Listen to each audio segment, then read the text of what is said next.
The issue we face is one of conscience and common sense, so said President Joe Biden in a primetime plea for more Second Amendment restrictions. The president is right on both counts, just not in the way that he and other gun control enthusiasts imagine. Many Americans have noticed that cities where shootings occur almost daily also have some of the strictest gun laws.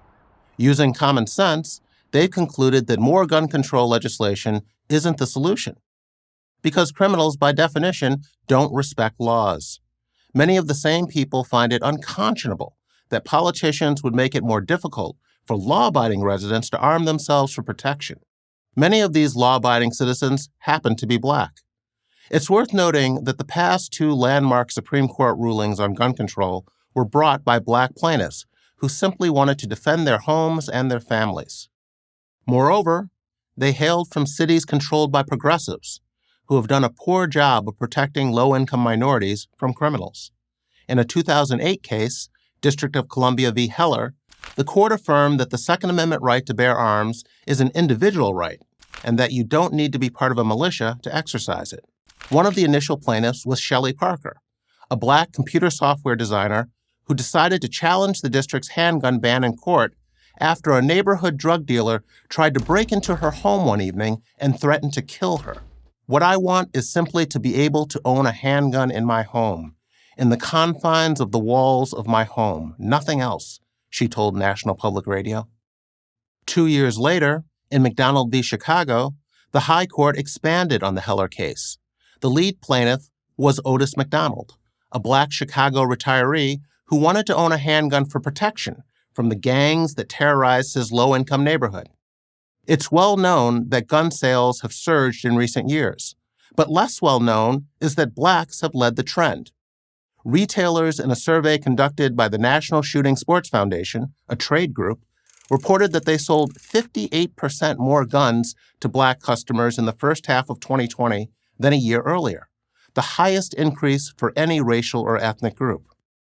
Personal safety tops the list of why people decide to buy a firearm.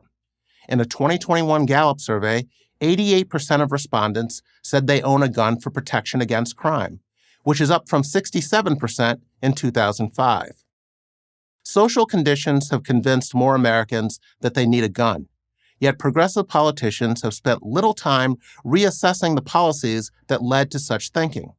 Meanwhile, violent crime keeps rising. Homicides in major cities have reached levels not seen in 3 decades. But left-leaning policymakers treat criminals like victims and police officers like criminals. Anti-gun police units that help keep illegal weapons off the streets have been disbanded. Felonies have been downgraded to misdemeanors, and misdemeanors go unpunished, which only encourages the bad actors. Low-income minorities feel the brunt of these so-called reforms because they are most likely to be crime victims.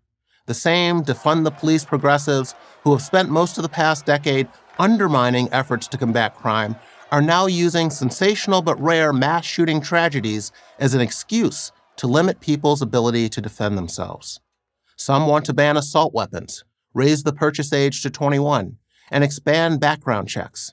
Yet there's no evidence that any of this will address either the next mass shooting or the day-in, day-out gun violence that has driven so many Americans to become first-time gun owners.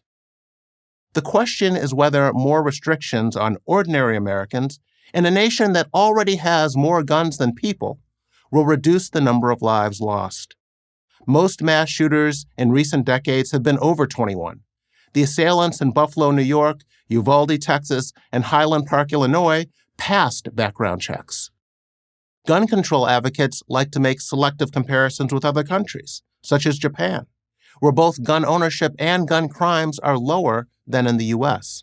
But lower levels of gun possession don't necessarily translate into lower levels of violent crime. Gun ownership rates in Switzerland and Austria, for example, are significantly higher than in Germany, even though the Swiss and the Austrians have lower murder rates than the Germans.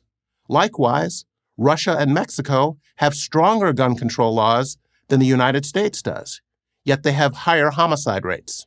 The source of the problem is the failure of the government to protect us. So common sense dictates that we do what is necessary to protect ourselves.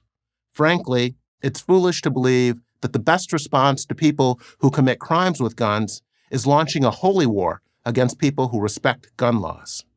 I'm Jason Riley, Senior Fellow at the Manhattan Institute for Prager University. Thank you for watching this video. To keep PragerU videos free, please consider making a tax-deductible donation.